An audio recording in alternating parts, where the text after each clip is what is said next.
Operation Sindoor తో పాకిస్తాన్ ని హడలెత్తించింది India. ఇక పాక్ కి చెందినటువంటి ఎయిర్ బేస్ లని నేలమట్టం చేసేసింది, కుప్పకూల్చేసింది. సుమారుగా మన బ్రహ్మోస్ మిస్సైల్ సత్తా ఏంటో ప్రపంచ దేశాలకు వినిపించాం, చూపించాం. 13 ఎయిర్ బేస్లకు గాను 11 ఎయిర్ బేస్లని పేల్చేశాం 23 నిమిషాల్లోనే.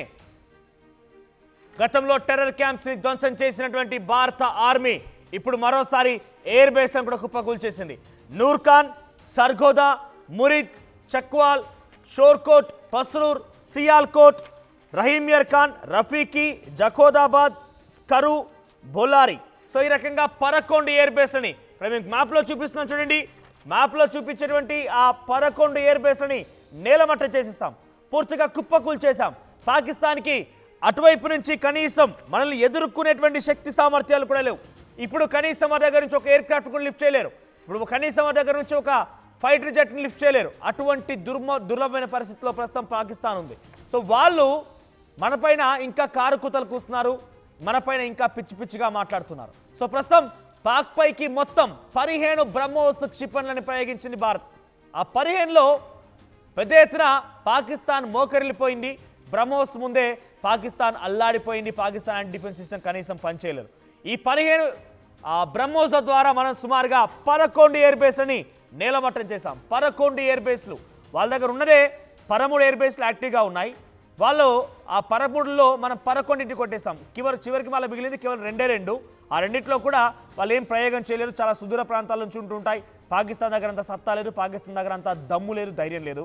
కేవలం మేకపోతు గాంభీర్యాలు, పిచ్చి కూతలు, కారు కూతలు, వెర్రిలేసిన కుక్కలాగా ఇష్టం వచ్చినట్టుగా వెర్రి మాటలు తప్ప వాళ్ళు మాట్లాడే భాష, వాళ్ళ యొక్క వార్నింగ్ కూడా మనం పెద్దగా పరిగణలోకి తీసుకోలేం. ఒక పిచ్చి కుక్క మాట్లాడుతున్నట్టుగా మనం భావించాల్సి ఉంటుంది. సో మీరు గమనించండి, 13 ఎయిర్ బేస్లు ఉంటే దాంట్లో 11ని పేల్చేస్తాం. మన 15 బ్రహ్మోస్ మిసైల్స్ని పాకిస్తాన్ వైపుగా ఎక్కుపెట్టాం. సో వాళ్ళకున్న 13లో 11 పూర్తిగా నిలమట్టం అయ్యంటే వారు ఇంకా ఉపయోగించేది ఏంటి? వాళ్ళు ఏం చేయగలుగుతారు? ఇంకా వాళ్ళు ఏం చేయలేరు. కేవలం ఒక మేకపోతు గాంభీర్యంతో పిచ్చి పిచ్చిగా మాట్లాడే ఏదో రకంగా మన ఆత్మవిశ్వాసాన్ని, మన ఆత్మగౌరవాన్ని దెబ్బతీయడం తప్ప అంతకుమించి ఏం లేదు. ఇక దీనికి తోడు అమెరికా, చైనా, టర్కీ, అజర్బైజాన్ ఇటువంటి కంట్రీస్ అని కూడా వాళ్ళకి సపోర్ట్ ఇస్తున్నాయి. ఒక కుక్కకి కొంత తిండి పెడుతున్నాయి. మహా అయితే ఏమవుతుంది, కుక్క ఎక్కడ మొరగమంటే అక్కడ మొరిగింది. సేమ్ పాకిస్తాన్ పరిస్థితి కూడా అంతే. చైనా మొరగమన్న చోట మొరగాలి, అమెరికా మొరగమన్న చోట మొరగాలి, టర్కీ మొరగమన్న చోట మొరగాలి. సో వీళ్ళంతా కూడా కుక్కను పెంచుకుంటున్నారు. ఆ కుక్కే ఈ పాకిస్తాన్. కానీ పాపం వాళ్ళకు కూడా భవిష్యత్తు తెలియదు అనుకుంటా. ఈ కుక్క గతంలో కూడా వాళ్ళపై కూడా దాడి చేసిందని చెప్పి ఈ కుక్కకు సంబంధించిన వ్యక్తులు దాంట్లో గతంలో వాళ్ళపైన కూడా దాడులకు పాల్పడ్డారు. వెర్రిలేసి వాళ్ళపైన కూడా కొంత పిచ్చి పిచ్చిగా ప్రవర్తించారని చెప్పి వాళ్ళకు కూడా గుర్తుండే ఉంటుంది. బహుశా మరోసారి ఈ కుక్కని పెంచి పోషించినా కూడా వాళ్ళపైన కూడా దాడికి తెరలేపే అవకాశం కూడా ఉంది. దీనికి సంబంధించి మరిన్ని అప్డేట్స్ మా ప్రతినిధి మధు అందిస్తారు.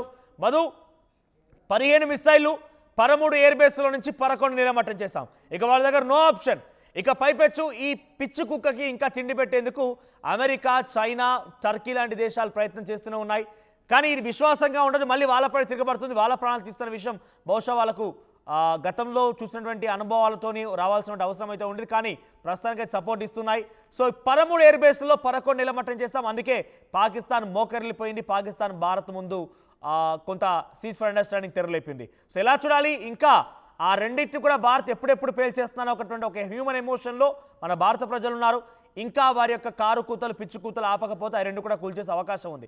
సో పాకిస్తాన్ ఏం చూసి ఇంతలా మరుగుతోంది? ఇంకా ఎగ్జాక్ట్ నిజంగానే అంటే పాకిస్తాన్ బుద్ధి మారదు. అలాంటి బుద్ధి, ఎందుకంటే ఉగ్రవాదం వైపు అడుగులేస్తూ ఉగ్రవాదాన్ని పెంచి పోషిస్తూ ఉగ్రవాదంతో కలిసి ప్రభుత్వాన్ని నడుపుతున్న ఏకైక దేశం ప్రపంచంలో పాకిస్తాన్. ఆ ఉగ్రవాదులను ఇతర దేశాల వైపు, ఉగ్రవాదం వైపు వాళ్ళను మళ్లిస్తూ ఇలా విధ్వంసాలు సృష్టిస్తూ కడుపు నింపుకుంటున్నటువంటి దేశం రక్తంతో పాకిస్తాన్. ఇదంతా పక్కన పెడితే ముఖ్యంగా బ్రహ్మోస్ క్షిపణులకు సంబంధించి ఇది స్వదేశంలో తయారైంది. మేడ్ ఇన్ భారత్ సంబంధించినటువంటి క్షిపణులు, సొంత అస్త్రం, కేవలం భారత్ దగ్గర మాత్రమే ఉన్నటువంటి క్షిపణులు బ్రహ్మోస్. దీని టార్గెట్ 2000 కిలోమీటర్ల వరకు కూడా రీచ్ అయ్యేటువంటి సిచ్యువేషన్. అలాంటి బ్రహ్మోస్ క్షిపణులతో పాకిస్తాన్ లో ఉన్నటువంటి ఎయిర్ బేస్ టార్గెట్ చాలా స్పష్టంగా నిర్దిష్టమైనటువంటి టార్గెట్ తో వాళ్ళ టార్గెట్ రీచ్ అయినటువంటి పరిస్థితి, వాళ్ళ ఎయిర్ బేస్ లను ధ్వంసం చేసినటువంటి పరిస్థితి.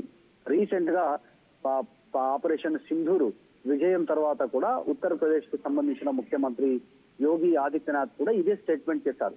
బ్రహ్మోస్ క్షిపణుల గురించి పాకిస్తాన్ ని అడిగి తెలుసుకోండి అనేటువంటి స్టేట్మెంట్ చేశారు. దాని సత్తా ఏంటో పాకిస్తాన్ వాళ్ళకే తెలుసు అంటూ. ఎందుకంటే పాకిస్తాన్ అనుభవించింది. బ్రహ్మోస్ క్షిపణులు పాకిస్తాన్ గడ్డను రీచ్ అయ్యాయి, అక్కడ ధ్వంసం చేసే అనుకున్న టార్గెట్ ని రీచ్ అయ్యాయి.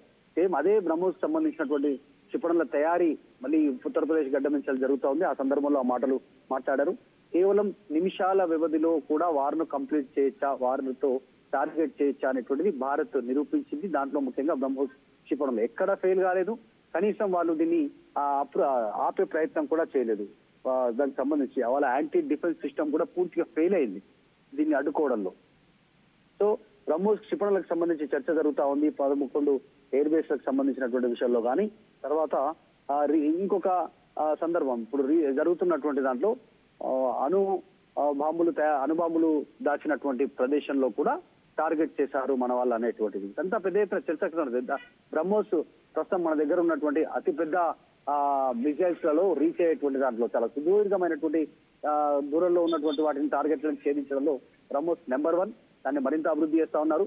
ఆ క్షిపణులు మరింత భారత అమలులో చేరే అవకాశం ఉంది. దాని గురించే చెప్తూ 23 నిమిషాలలోనే ఆపరేషన్ సింధూర్లో భాగంగా ఎంత త్వరగా ఆ శత్రువును నిర్వీర్యం చేయగలిగాము, వారికి సంబంధించిన డిఫెన్స్ సిస్టమ్ ని కూడా దొరకకుండా అనేటువంటిది బ్రహ్మోస్ చర్చ జరుగుతూ ఉంది. సో ఈరోజు ప్రపంచం బ్రహ్మోస్ క్షిపణుల గురించి మాట్లాడుకునే సందర్భం ఆపరేషన్ సింధూర్ కల్పించింది.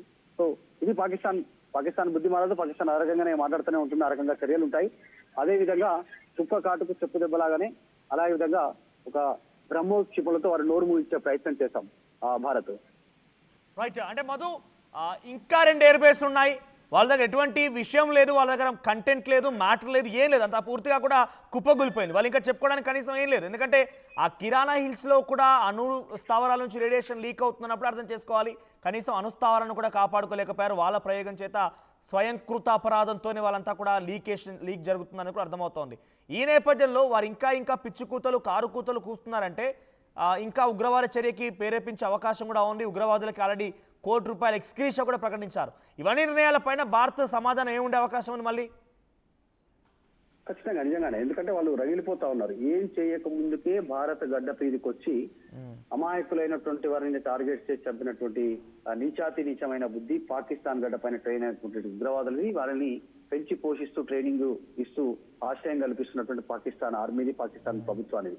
సో వాళ్ళు రగిలిపోతా ఉన్నారు. ఏం చేయలేనటువంటి నిస్సహాయ స్థితిలో ఉన్నారు ఆ పాకిస్తాన్ సంబంధించిన ఆర్మీ కానీ ప్రభుత్వం కానీ. మనం చూస్తా ఉన్నాం, ఏం చేయకపోయినా ప్రజల నుంచి వచ్చిన వ్యతిరేకతను తట్టుకోవడానికి మేమే గెలిచాం యుద్ధంలో అనేటువంటిది ఫేక్ సంబరాలు చేసుకున్నటువంటి పరిస్థితి. అట్లాంటి నేపథ్యంలో 11 ఎయిర్ బేస్లు వాటిని ధ్వంసం చేశాము. తర్వాత 9 ఉగ్రవాద శిబిరాలపైన దాడి చేశాము. ఉగ్రవాదులను ఏరివేసే కార్యక్రమం నిరంతరంగా కొనసాగుతూనే ఉంది. 2 రోజుల క్రితం 3 ఉగ్రవాదుల్ని కాల్చి చంపారు. ఈ రోజు 4 ఉగ్రవాదుల్ని కాల్చి చంపారు. పూర్తి స్థాయిలో వెల్లడ పడుతూ పోతా ఉన్నటువంటి పరిస్థితి. ఈ నేపథ్యంలో పాకిస్తాన్ మరింత పేట్రేగిపోయే అవకాశం ఉంది ఏదో ఒక చర్యతో ఈ అంశానికి సంబంధించి. కాబట్టి అప్రమత్తంగానే ఉంది భారత్ ఈ అంశం పైన. కాకపోతే పాకిస్తాన్ సంబంధించి అంటుంది ఈ అణు ఆయుధ కర్మాగారం పైన అణు ఆయుధాలు దాచిపెట్టినటువంటి ప్రాంతంలో కూడా దాడి చేశాం కాబట్టి ఏదో ఒక రూపంలో వాళ్ళు మనల్ని టార్గెట్ చేసే అవకాశం ఉంటుంది. నిరంతరంగా అప్రమత్తంగా ఉన్నాం. సొంతంగా టార్గెట్ చేసే శక్తి లేదు పాకిస్తాన్ కి. కానీ మిత్ర దేశాలైనటువంటి పాకిస్తాన్ కి ఉగ్రవాదానికి మద్దతు ఇస్తున్నటువంటి దేశాలు టర్కీ, అజర్బైజాన్, తర్వాత చైనా, ఇంకా కొన్ని కంట్రీస్, ముస్లిం కంట్రీస్ మద్దతు తెలిపే అవకాశం ఉంది. దాంట్లో మాత్రం కూడా అప్రమత్తంగానే ఉన్నాము. వారిని ఖచ్చితంగా నిర్వహించే ప్రయత్నంలో భాగంగానే భారత్ ముందుకు వెళ్లే అవకాశం ఉంది. దాంట్లో భాగంగానే బ్రహ్మోస్ క్షిపణుల గురించి ఈరోజు ప్రపంచం మాట్లాడే పరిస్థితి ఏర్పడింది. రైట్ మరు. సో మొత్తం మీద 15 మిసైళ్లు 13 ఎయిర్ బేస్లో 11 నిలమట్టం చేశాం. వారికి ఎటువంటి ఆప్షన్ లేదు. కనీసం వారు మన వైపు నుంచి వచ్చినటువంటి మిసైల్ని తట్టుకోలేకపోయారు. వాటిని ఒక్కదాన్ని కూడా టచ్ చేయలేకపోయారు. వాళ్ళ ఉన్నటువంటి యాంటీ డిఫెన్స్ సిస్టమ్ తోక ముడుచుకొని పడుకుంది. అటువంటి మిసైల్ మన దగ్గర ఉన్నాయి, ఇంకా 10ల సంఖ్యలో ఉన్నాయి. వాటిని ప్రయోగిస్తే ఇక పాకిస్తాన్ పని అవుటే. అయితే ఈ నేపథ్యంలోనే పాకిస్తాన్ వెనకడుగు వేసింది. సీజ్ ఫర్ అండర్స్టాండింగ్తో భారత్ దగ్గర మోకరిల్లిపోయింది. అండర్స్టాండింగ్తో ముందుకు వచ్చి భారత్ ముందు ఒక్కసారిగా తలదించేసింది. ఇక ఇప్పుడు ప్రస్తుతానికి అమెరికా, చైనా, ఇంకా ఇతర దేశాలతోని కొంత ఆ సపోర్ట్తోని గంభీరంతో మాట్లాడుతోంది. కానీ వాళ్ళు ఏం చేయలేరని మాత్రం చాలా సుస్పష్టంగా అర్థమవుతోంది. ప్రపంచంలో ఏ మూల ఏ క్షణం ఏం జరుగుతుందో వేగంగా తెలుసుకోవడానికి తొలి వెలుగు వాట్సాప్ ఛానల్ని ఫాలో చేయండి.